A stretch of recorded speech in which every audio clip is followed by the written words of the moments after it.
अस्सलाम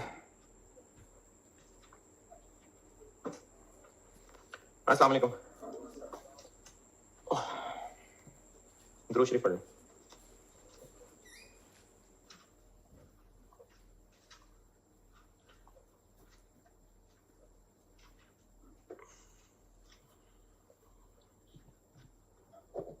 सवाल लिखें।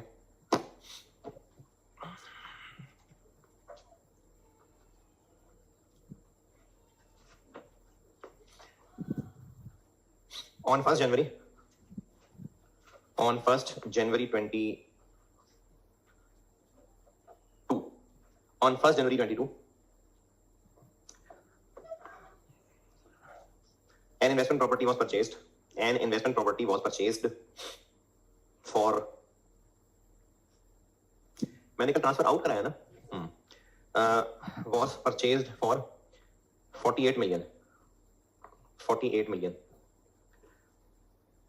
Estimated useful life was 20 years. 20 साल.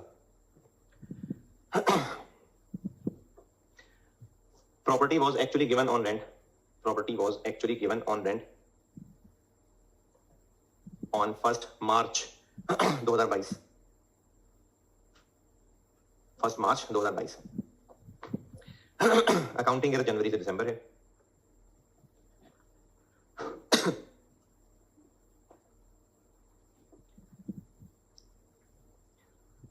On 31st March 2024, building was vacated,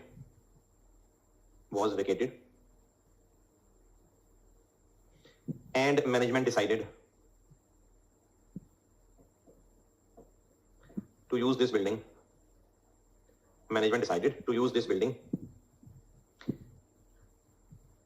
As administration office.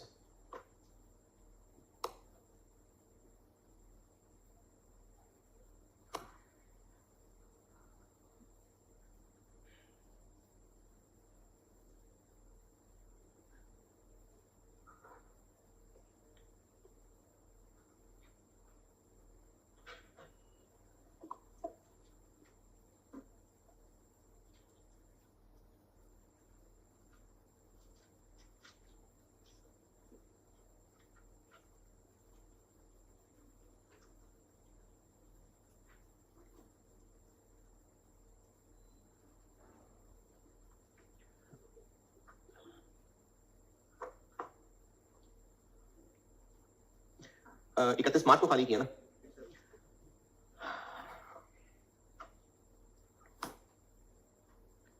On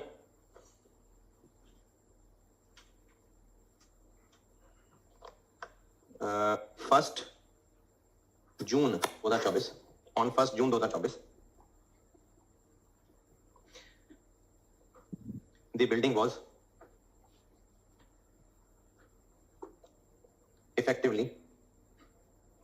effectively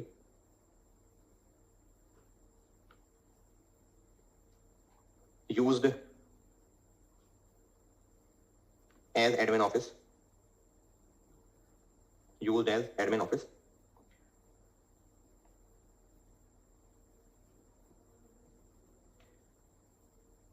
Fair values of building were as follows.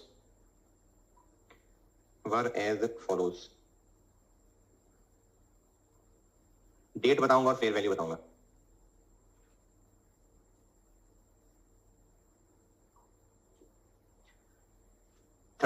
December 22,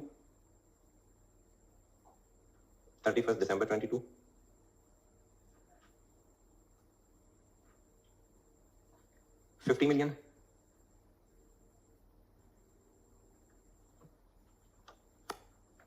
और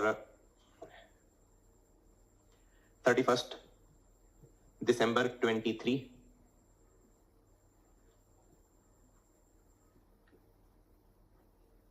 45 million. 31st March 24, 31st March 24.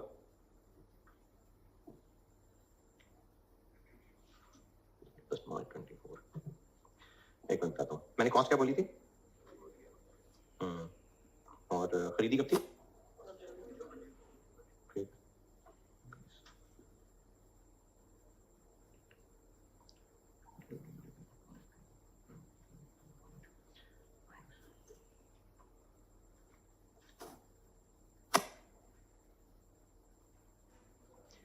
$35.5 million.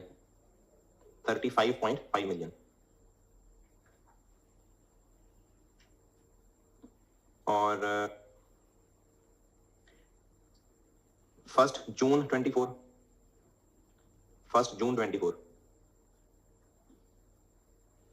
38 million. 38 million. चलिए fair value यही है. Cost model is used for PPE, property plant equipment. Required है हमसे मिल मिला के सारी general entries 2022, 23, 24 की, 2022, 23 और 24 की. If investment property is carried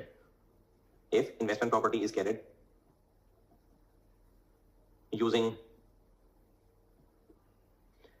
के बाद पार्ट ए कॉस्ट मॉडल और part be fair value model. अगर कॉस्ट मॉडल है तो इन्वेस्टमेंट प्रॉपर्टी भी डेप्रिशिएट ही होती आ रही थी. सबसे पहले 1 जनवरी 22 इन्वेस्टमेंट प्रॉपर्टी डेबिट और कैश क्रेडिट 48. कॉस्ट मॉडल चल रहा था. फिर उसके बाद 31 दिसंबर 22 पे डेप्रिसिएशन डेबिट और एक्यूमुलेटेड एक्शन क्रेडिट 2.4. 48 की जिंदगी है 20. फिर उसके बाद 31 दिसंबर 23 तक भी ऐसे ही चला. Depreciation debit, accumulated action credit 2.4. और एक्यूमुलेटेड एक्शन के साथ ये इन्वेस्टमेंट प्रॉपर्टी साथ जरूर लिख लीजिएगा.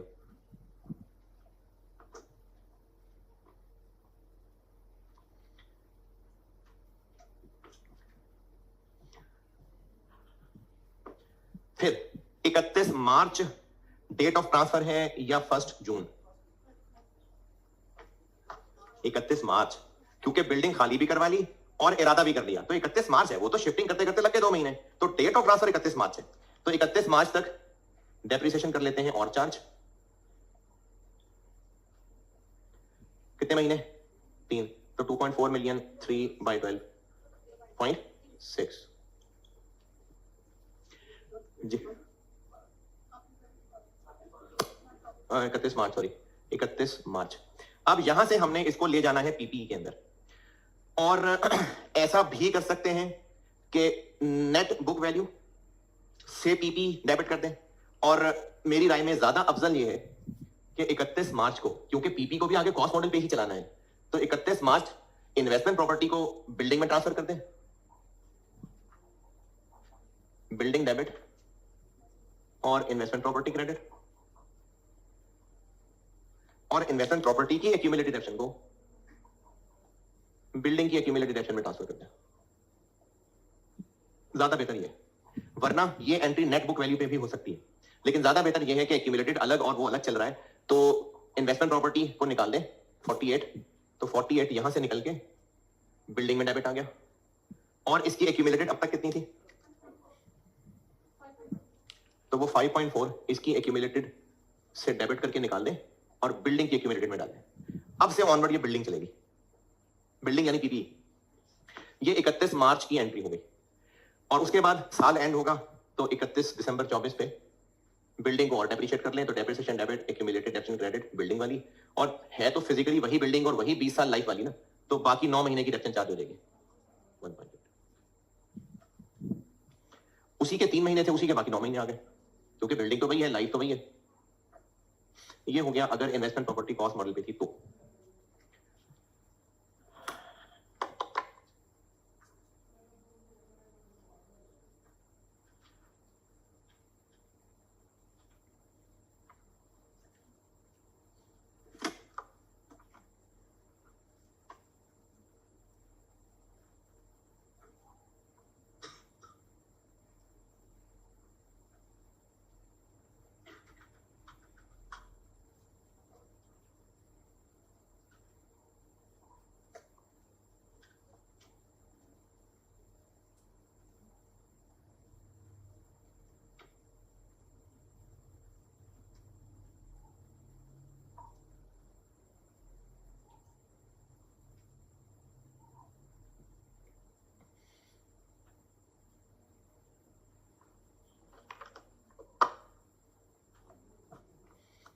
जी बताएं बेटा, इसमें एतराज परेशानी जी। हाँ, तो फिर हम अगर ये वाला काम ऐसे ना करना चाहें ना, तो इसकी जगह हम ये भी कर सकते थे कि 31 मार्च 24 को, मेरी ऐसी प्रेफरेंस यही है, लेकिन हम ये कर सकते थे कि building debit, accumulated depreciation, investment property debit, investment property credit 48 से, 5.4 से और 42.6 से, और फिर अब ऑनवर्ड जब डेप्रिसिएशन चार्ज करते हैं तो 42.6 को रिमेनिंग लाइफ पे बांटते हैं, आंसर उसका फिर भी 1.8 ही आता। और अब नए सिरे से एक्यूमुलेटेड की कहानी शुरू हो जाती, आंसर फिर भी 1.8 ही आना था। तो ऐसे भी कर सकते थे, लेकिन मेरी राय में ये ज्यादा अच्छा नहीं है। ज्यादा अच्छा ये है क्योंकि इन्वेस्टमेंट प्रॉपर्टी भी कॉस्ट मॉडल पे ही चल रही थी, पीपी को भी कॉस्ट मॉडल पे चलाना है, सिर्फ नाम इधर से निकाल के उधर ले जाना है, तो इसलिए ये ज्यादा बेहतर है।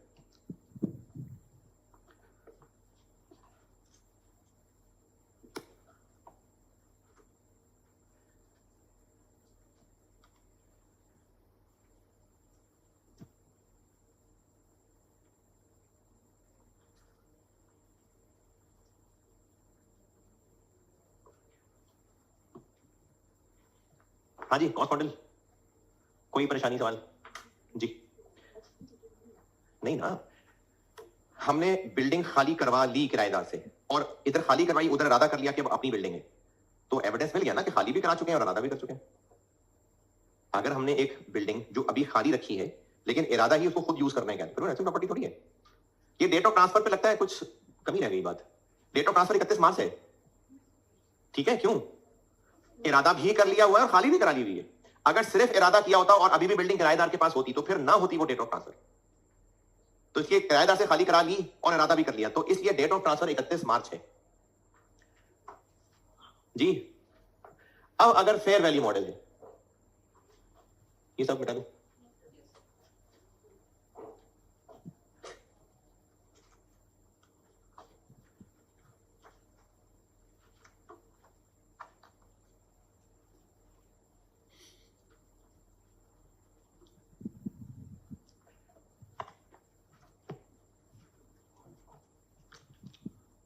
फेयर वैल्यू मॉडल है, पहली एंट्री तो यही है। उसके बाद अब क्या होगा?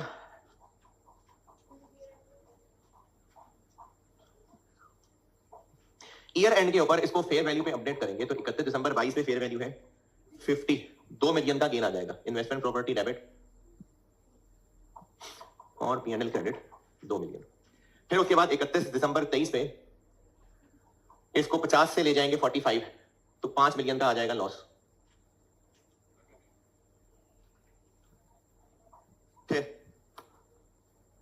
फिर 31 मार्च जो कि डेट ऑफ ट्रांसफर आएगी उस दिन इसको फिर अपडेट करेंगे, वरना ईयर एंड पे करते थे। 31 मार्च पे फिर अपडेट करेंगे और 1 जून पे फिर करेंगे, नहीं सिर्फ डेट ऑफ ट्रांसफर पे करना है। और अब इसको गिरा देना है मजीद, पहले हम 45 तक ले आए थे, अब कहां तक लाना है? 35.5, कितना गिराना है? 9.5, 9.5। डेट ऑफ ट्रांसफर पे अपडेट करने के बाद अब इसको हम यहां से निकाल के बिल्डिंग में ले जाएंगे, और अब ये ऐसे ही है जैसे हमारे लिए नई बिल्डिंग की कॉस्ट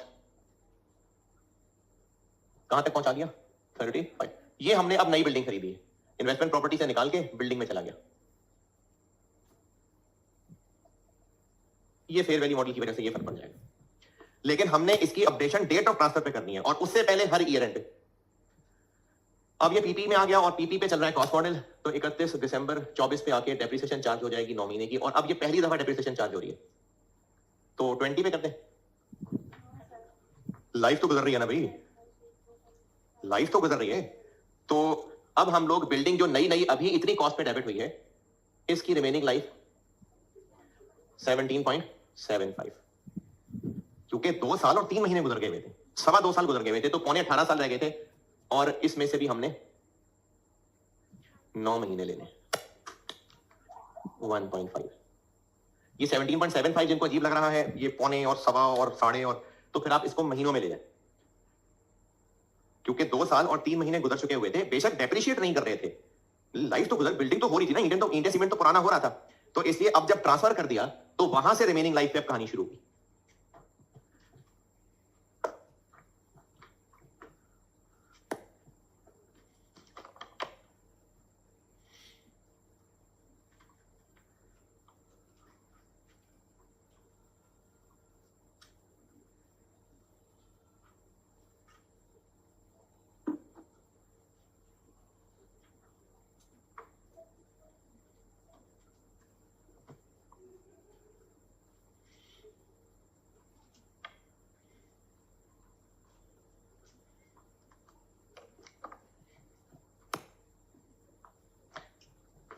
अच्छा यही सवाल है, यही दोनों पार्ट्स सेम सवाल आपसे रिक्वायर्ड है, एक्सट्रैक्ट ऑफ इनकम स्टेटमेंट और एक्सट्रैक्ट ऑफ एसओएफपी 22, 23, 24 तीनों कॉस्ट मॉडल पे भी यानी सेम सवाल है, same requirement, part A cost model, part be fair value model, सब सेम है, बस एंट्रीज के अलावा अब मैं मजीद रिक्वायर कर रहा हूं एक्सट्रैक्ट ऑफ इनकम स्टेटमेंट और एक्सट्रैक्ट ऑफ एसओएफपी 2022 भी, 2023 भी, 2024 भी करें।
अरे सारी वैल्यूज तो नहीं है भाई,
चलें ठीक है, कर लिया।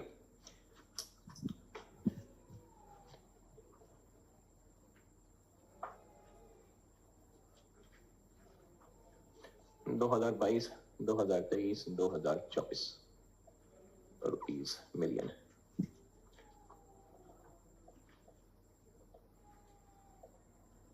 और ये मैं पहले पार्ट ए कॉस्ट मॉडल वाला बता रहा हूं। तो कॉस्ट मॉडल पे एक तो डेप्रिसिएशन आएगी, और डेप्रिसिएशन हम एक भी लिख सकते हैं। अच्छा है अगर आप इन्वेस्टमेंट प्रॉपर्टी की अलग लिख दें और डेप्रिसिएशन पीपीई की अलग लिख दें, ज्यादा अच्छा हो जाएगा। तो 2022 में इन्वेस्टमेंट प्रॉपर्टी डेप्रिशिएट हुई थी 2.4, 2.4.6, और बिल्डिंग डेप्रिशिएट हुई 1.8। और एसओएफपी में नॉन करंट एसेट्स के अंदर पहले वो इन्वेस्टमेंट प्रॉपर्टी थी, और आप इसको बिल्डिंग भी कह सकते हैं और पीपीई भी लिख सकते हैं। तो जब वो इन्वेस्टमेंट प्रॉपर्टी थी तो पहले साल 48 डेप्रिशिएट होके 45.6 रह गई, फिर डेप्रिशिएट होके 43.2 रह गई, फिर ये खत्म हो गई, और फिर वो बिल्डिंग के नाम से आने लग गई। 43.2 में से ही बेसिक 2.4 निकाल दें, 40.8। ये कॉस्ट मॉडल इसने बताया जो पूछना है, जो गलती जो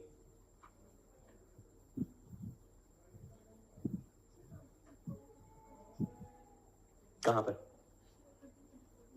इन्वेस्टमेंट प्रॉपर्टी है 2024 में, ईयर एंड पे वो इन्वेस्टमेंट प्रॉपर्टी है तो रही नहीं, तभी तो बिल्डिंग बनी है। एसओएफपी तो ईयर एंड पे बनती है ना, ईयर एंड पे तो नहीं इन्वेस्टमेंट प्रॉपर्टी। हाँ जी, कॉस्ट मॉडल जी। एसओएफपी में नेटबुक वैल्यू लिखते हैं, नेटबुक वैल्यू लिखते हैं, वो अलग अलग लिखने के लिए कोई तकल्लुफ की जरूरत नहीं, नेटबुक वैल्यू। वो तो आप जब छोटे छोटे थे तो मैं अलग अलग सिखा रहा था एक्यूमुलेटेड डेप्ट का अकाउंट, वरना एसओएफपी में बुक वैल्यू लिखते हैं। अरे किसी का कुछ तो गलत हुआ होगा, अभी कुछ नहीं पूछना। हाँ जी, कोई मसला नहीं, आप ठीक। और अगर हो फेयर वैल्यू मॉडल,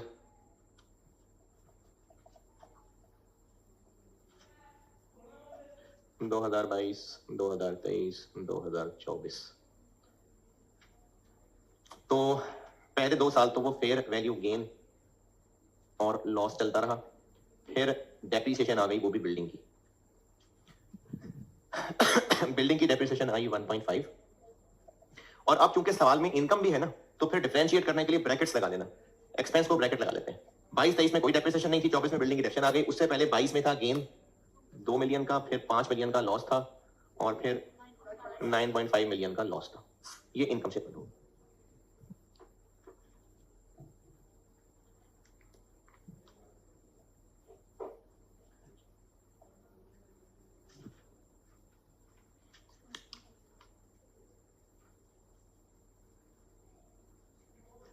पहले 2 साल इन्वेस्टमेंट प्रॉपर्टी रही, फेयर वैल्यू मॉडल पे 2020 में अपडेट करके उसको पहुंचा दिया था 50 तक, फिर पहुंचा दिया था 45 तक, फिर ये फारिग हो गई, और फिर बिल्डिंग 35.5 पे आके डेप्रीशिएट हो गई 1.5, 34। ये है भाई फेयर वैल्यू मॉडल।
जी बताएं बेटा, इसमें क्या पूछना है?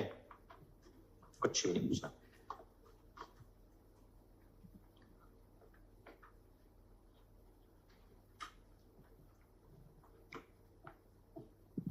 चले फिर और लिखें सवाल।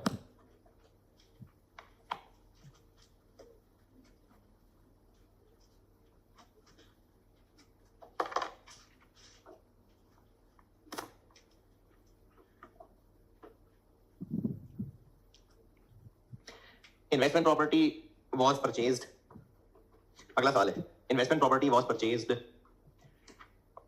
On 1st January 23।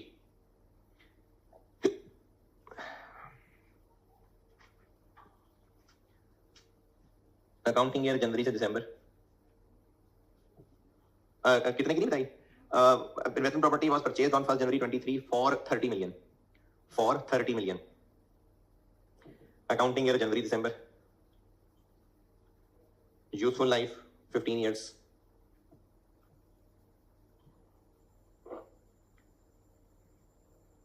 On 1st July 2024, on 1st July 2024 building was vacated and it was decided to sell the building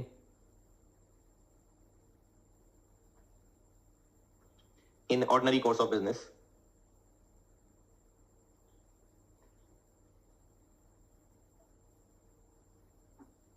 after some renovation, after some renovation। fair values of building, fair values of building were, fair values of building were as follows।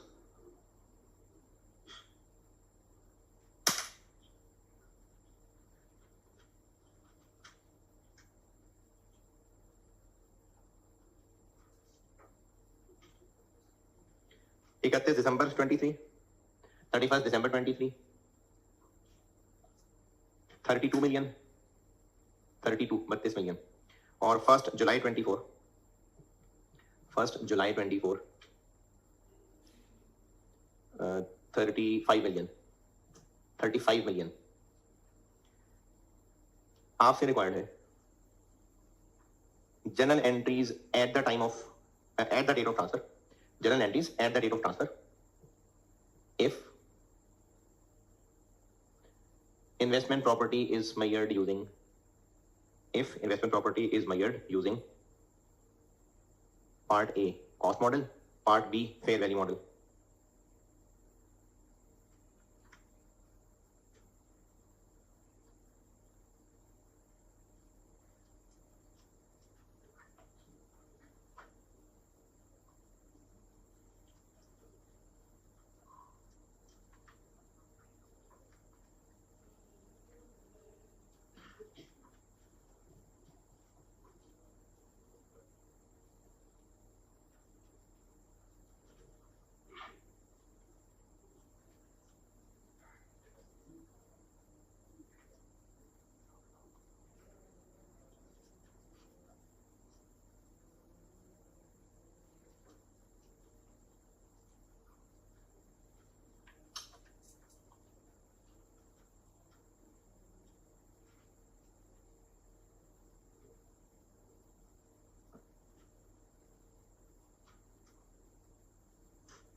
ये मैं आपकी class का feedback देख रहा था, ये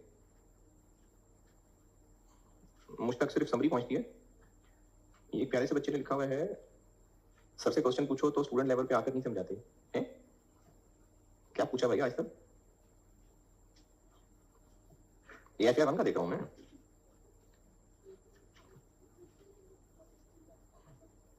sugar में लिख दिया या नहीं? ऑनलाइन नहीं, आप लोगों की बात करो, ये आप लोग।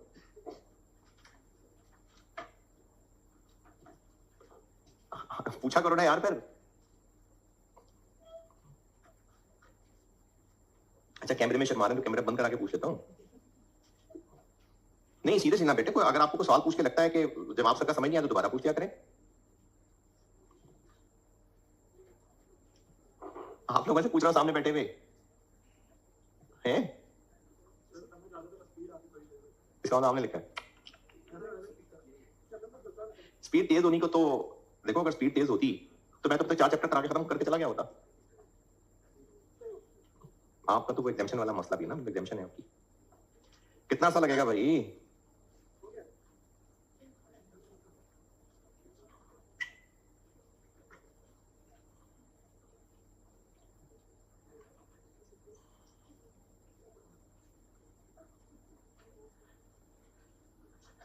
बेटे जिसको सवाल समझ ना आया करो दोबारा पूछ लिया करो ना यार। अगर आप मेरी शक्ल देख के डर जाते हैं तो डरे नहीं। हाँ जी डन। अगर हम कॉस्ट मॉडल पे चले, अगर कॉस्ट मॉडल था तो फिर ये डेप्रिशिएट हो रही थी और डेप्रिसिएशन जिंदगी कितनी गुजराई थी? 1.5 ईयर्स। तो फिर 1 जुलाई को जब हमने इसको इन्वेंट्री में डाला होगा, 1 जुलाई 24, तो जो हमारे पास उस वक्त इन्वेस्टमेंट प्रॉपर्टी थी, इन्वेस्टमेंट प्रॉपर्टी की कॉस्ट भी निकाल देंगे और उसकी एक्यूमुलेटेड डेप्रिसिएशन भी निकाल देंगे। कॉस्ट कितनी? 30।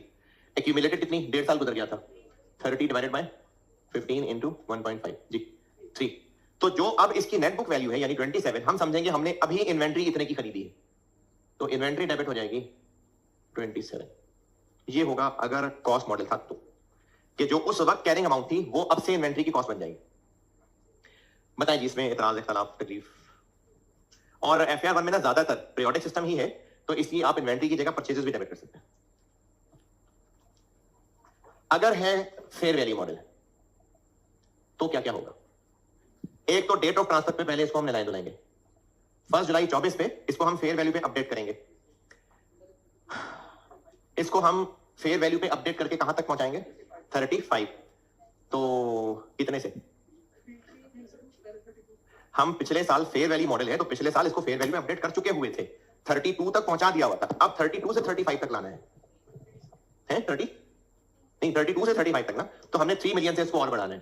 तो investment property debit, P&L credit 3 million. ये हो गई इन्वेस्टमेंट प्रॉपर्टी फेयर वैल्यू पे अपडेट। अब उसके बाद ये इन्वेस्टमेंट प्रॉपर्टी से निकल के इन्वेंट्री में चली जाएगी। कितने पे? 35। ये हो गया ट्रांसफर आउट। अब आते हैं ट्रांसफर इन।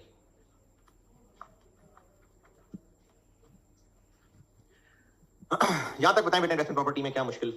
इन्वेस्टमेंट प्रॉपर्टी यही है, इतनी ही है अभी तक जो पढ़ा है। अब आते हैं ट्रांसफर आउट पे, ट्रांसफर इन पे।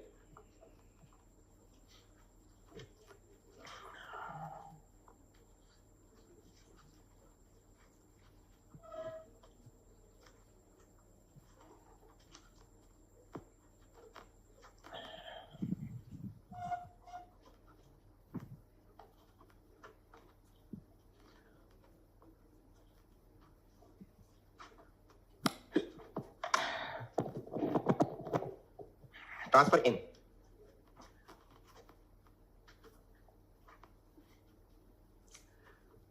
ट्रांसफर इन यानी अब IS 40 में आएगी। तो पहले कहां घूम फिर रही थी? पहले या वो अपने इस्तेमाल में थी IS 16 या फिर हमने ऑर्डनरी कोर्स में बेचने के लिए रखी हुई थी।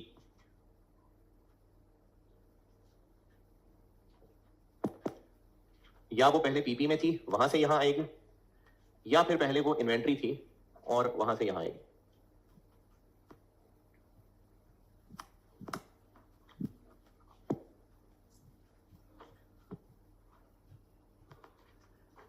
अब जब उसने यहां पहुंचना है तो यहां पहुंचने के बाद उसने यहां कैसे रहना है? Property will be carried in IS 40 at cost model तो क्या करेंगे, और at fair value model तो क्या करेंगे। कल बताया था कि वो IS 40 में थी, was carried in IS 40, cost model पे carried थी, अब यहां से बाहर निकालना है, fair value model पे carried थी, यहां से बाहर निकालना है, अब हमने IS 40 में लाना है। तो IS 40 में एंटर करते हुए डेट ऑफ ट्रांसफर पे क्या अकाउंटिंग होगी, डिपेंड करता है कि हमने IS 40 में अब आइंदा उसके साथ क्या सलूक करना है। अगर आइंदा कॉस्ट मॉडल पे चलाएंगे तो क्या, आइंदा फेयर वैल्यू मॉडल पे चलाएंगे तो क्या।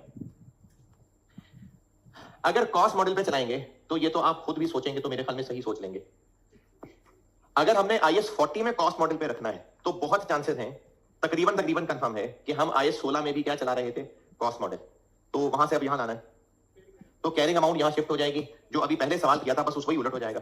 तो अभी पिछले सवाल में हम इन्वेस्टमेंट प्रॉपर्टी से पीपी में लेके जा रहे थे, अब पीपी से इन्वेस्टमेंट प्रॉपर्टी ला रहे होंगे, बस सिर्फ सेम वही एंट्री हो जाएगी उलट।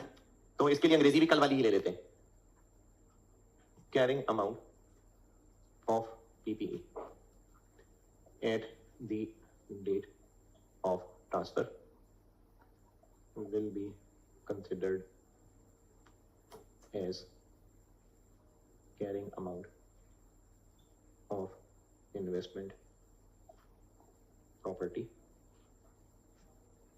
or सेम कल वाली बात लिख लो, onwards application of IS 40, same कल वाली बात लिखी मैंने।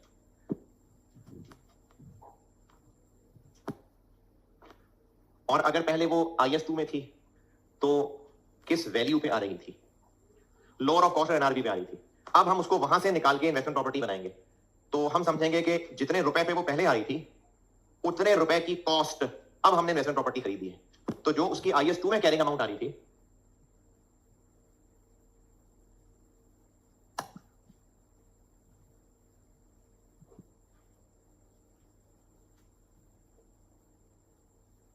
अच्छा, कैरिंग अमाउंट से आप ये ना समझें कि मैं इन्वेंट्री को भी डेप्रिशिएट कर रहा हूं, यहां ब्रैकेट में लिख देता हूं दैट इज लोअर ऑफ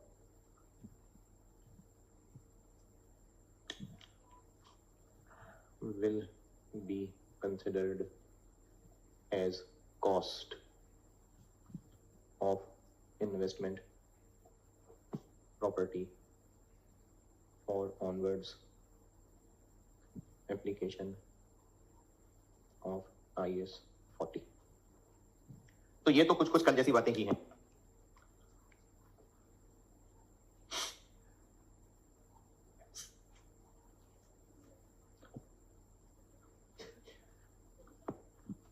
यहां कैसे आना होता,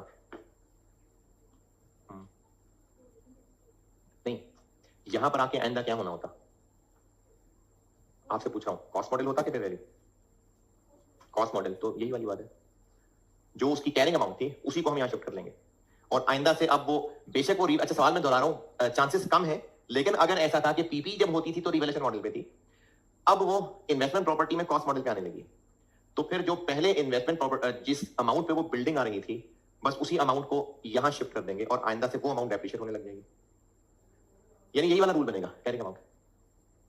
वैसे मेरे अंदाजे के मुताबिक अगर पहले कॉस्ट मॉडल था ना तो ही यहां कॉस्ट मॉडल पे आना होगा, अगर पहले रिवैल्यूएशन मॉडल था तो यहां पर शायद कॉस्ट पे शिफ्ट नहीं होंगे, क्योंकि investment property business fair value model ही प्रेफर करेंगे, क्योंकि ये इन्वेस्टमेंट प्रॉपर्टीज होती ही वो हैं जिनमें हमने वैल्यू बढ़ाने के लिए ख्वाहिश में रखी होती है, तो वैल्यू तो उनकी बढ़नी है, तो इसलिए प्रेफर्ड होता है फेयर वैल्यू मॉडल। तो अगर कॉस्ट मॉडल चलाना होगा तो वो तभी चलाना होगा जब नहीं लगती होगी फेयर वैल्यू पता, तो जब फेयर वैल्यू नहीं पता चलती होगी तो पहले रिवैल्यूएशन क्यों लगाते होंगे। तो ज्यादा चांस यही है कि अगर IS 16 से आ रहा है तो वहां पर भी कॉस्ट मॉडल में ही था। ले जी, अब फेयर वैल्यू पे लाना है, पहले निस्बतन आसान वाली बात बताता हूं। हमने इसको अब जब लाना है ना, तो जब फेयर वैल्यू मॉडल पे कैरी होता था और यहां से निकालना था तो नहला धुला के निकालना था, अब जब यहां लाना है तो नहला धुला के ही लाना है और पुराने IS में नहला धुला के लाना है। तो यहां पर हम इस इन्वेंट्री को फेयर वैल्यू पे अपडेट करेंगे,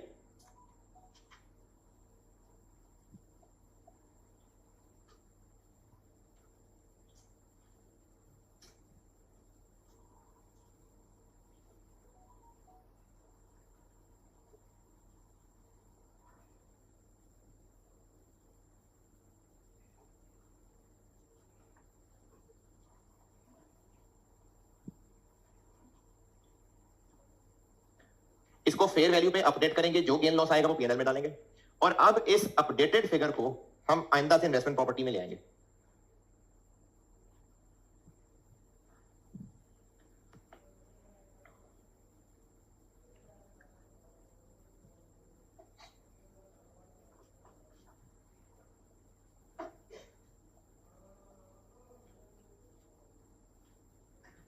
यानी यहां से वाइस 40 शुरू हो जाएगी। इसको कॉस्ट बेशक ना भी कहें, लेकिन जहां से ऑनवर्ड इस पे, बल्कि मैं कॉस्ट नहीं कहता, will be considered as investment property for onwards application of IAS 40। यानी यही अपडेटेड वैल्यू से अब वो इन्वेस्टमेंट प्रॉपर्टी बन जाएगी।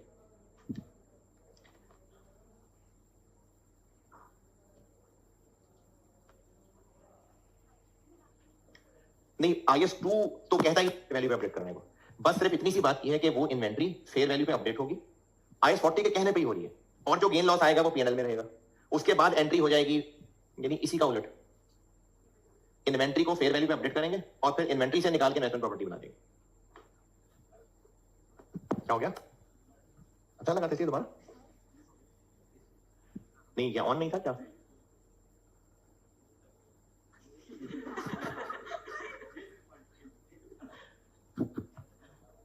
ये जो मैं यहां से वहां गया था, अब पता नहीं क्या करना गया था, मुझे याद नहीं।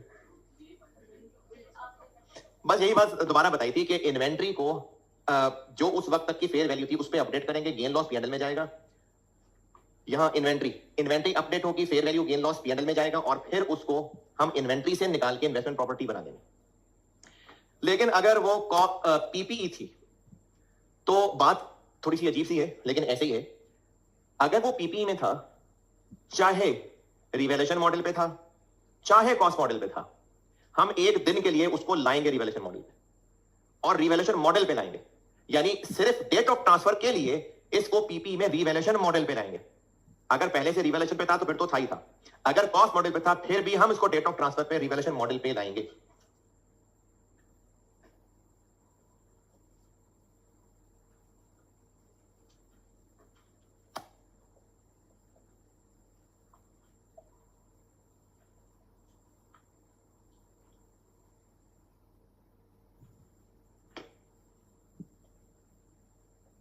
अच्छा, ये जो मैंने इस वक्त कहा है कि रीवैल्यूड एज पर IS 16, इस शेयर में शायर का कहना चाह रहा है कि अगर अपवर्ड है तो सरप्लस में जाएगा।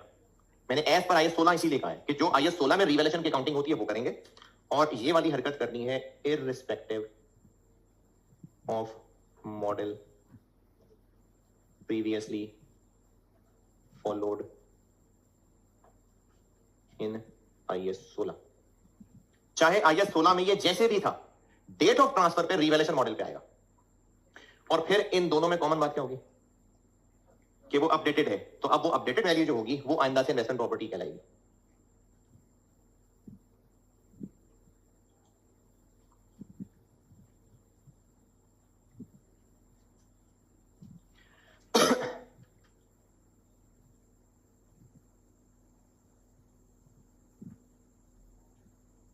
ये जगह मेरे पास नहीं बची, वरना मैं जज्बात मेरे यही सब कहने के हैं। For onwards application of IS 40, ये यही कहा मैंने।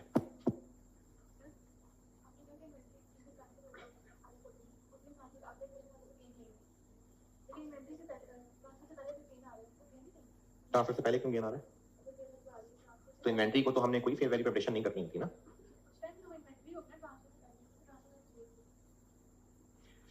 31 मार्च को ट्रांसफर कर रहे हैं, अब आगे आप सवाल बोले। 31 मार्च को ट्रांसफर करें,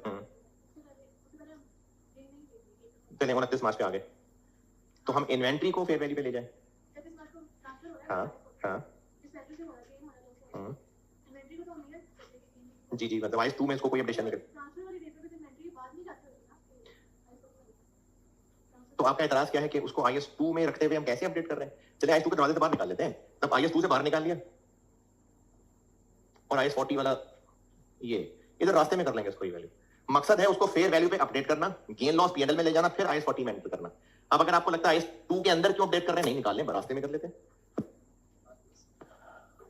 तो लिखिए अंग्रेजी, तो फिर सवाल लिखे लिखे एक सवाल बस, छुट्टी खत्म हो गया IS 40, एक सवाल बस है, लिखे लिखे।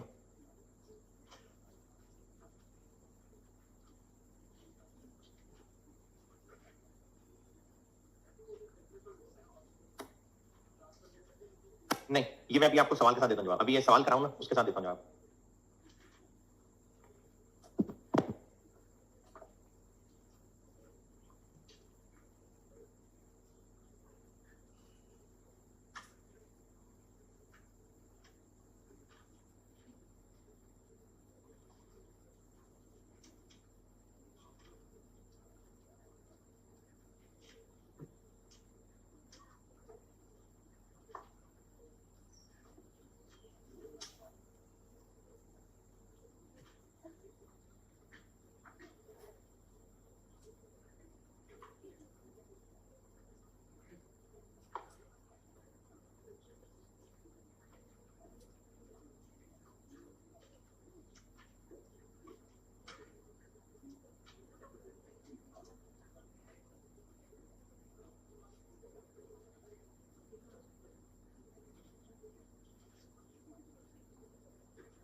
नोटेड। चलिए एक सवाल लिखें। On 1st January 22, on 1st January 22, office building was purchased for 36 million. Estimated useful life 20 years, 20 साल। 36 मिलियन की खरीदी है और 20 साल इसकी यूजफुल लाइफ है। अकाउंटिंग ईयर जनवरी दिसंबर है।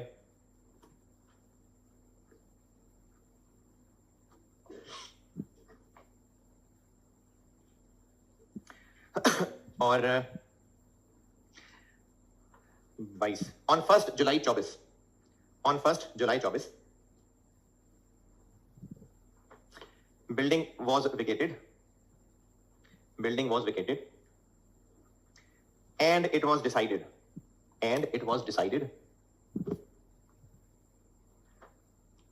to use it as investment property.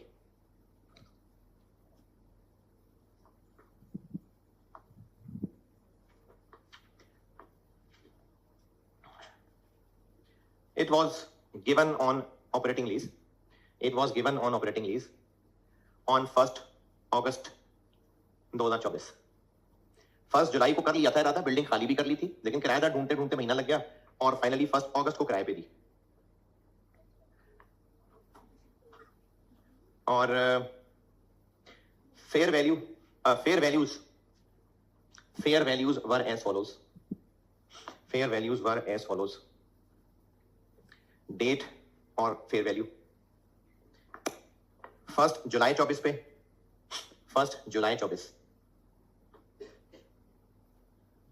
38 million. 1 August 24 39 million और 31 दिसंबर 24 40 million. 40 company follows cost model for PPE. पहली मैंने बताई है 1 जुलाई 24 को 38 मिलियन, दूसरी बताई है 1 अगस्त को 39 मिलियन और तीसरी बताई है 31 दिसंबर को 40 million. 38, 39, 40। Company follows cost model for PPE and fair value model for investment properties. आपसे रिक्वायर्ड है journal entries for the year ending 31 दिसंबर 2024 की एंट्रीज कर दें जल्दी से। जी अभी for the year ending 31 December 24 entries कर दें।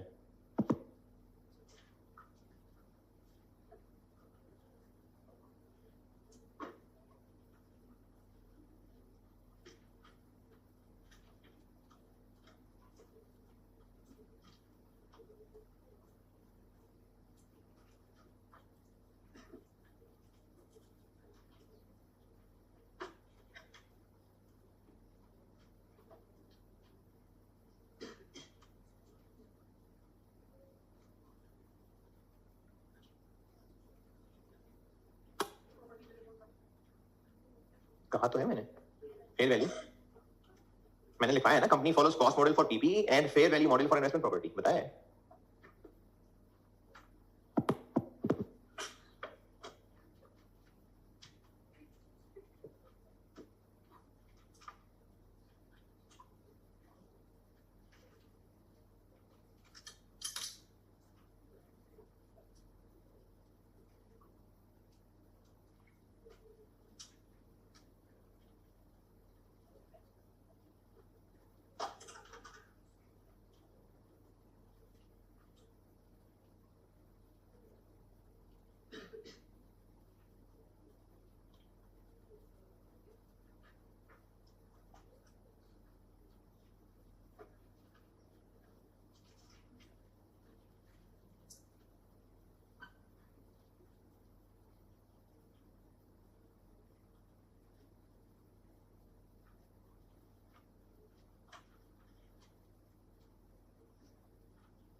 हाँ जी, अरे आराम से करें, जल्दी क्या है, आराम से, कोई मसला नहीं, करें इजी।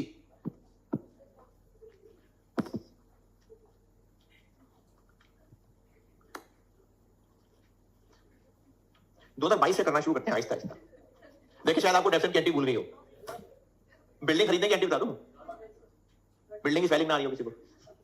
अच्छा 22-23 गुजर गया, 2024 में ट्रांसफर हुई है, तो जब 2024 में ट्रांसफर हुई है तो हमें डेट ऑफ ट्रांसफर तक तो इसको पहुंचाना पड़ेगा, क्योंकि रीवैल्यू करना है बेशक, तो उस दिन की कैरिंग अमाउंट तक तो पहुंचे। तो 30 जून को हमें पहले 6 महीने की डेप्शन और चार्ज करनी पड़ेगी, डेप्रिसिएशन डेबिट एक्यूमुलेटेड डेप्शन क्रेडिट 6 महीने की मजीद। बिल्डिंग थी 36 की, 20 6 महीने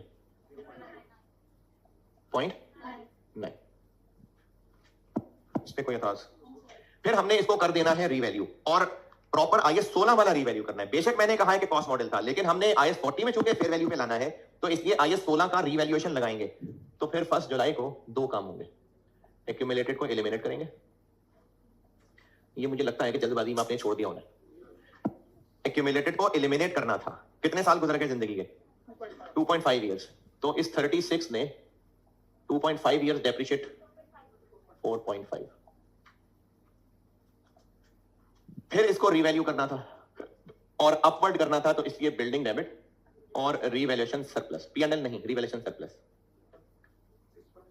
हमने इस बिल्डिंग को रीवैल्यू करके पहुंचाना है कहां तक, 38, जबकि इस वक्त इसकी कैरिंग अमाउंट आ रही है 36 माइनस 4.5, इतनी, तो कितना बढ़ाना है, 6.5।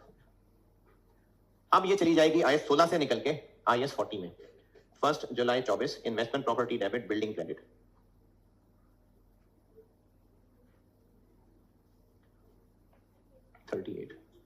और डेट ऑफ ट्रांसफर 1 जुलाई है, 1 अगस्त नहीं। और चूंकि अभी IAS 40 में आ गई, तो अब 31 दिसंबर को इसको हम 38 से 40 तक पहुंचाएंगे, तो इन्वेस्टमेंट प्रॉपर्टी और डेबिट और P&L क्रेडिट 2 से, और सरप्लस ट्रांसफर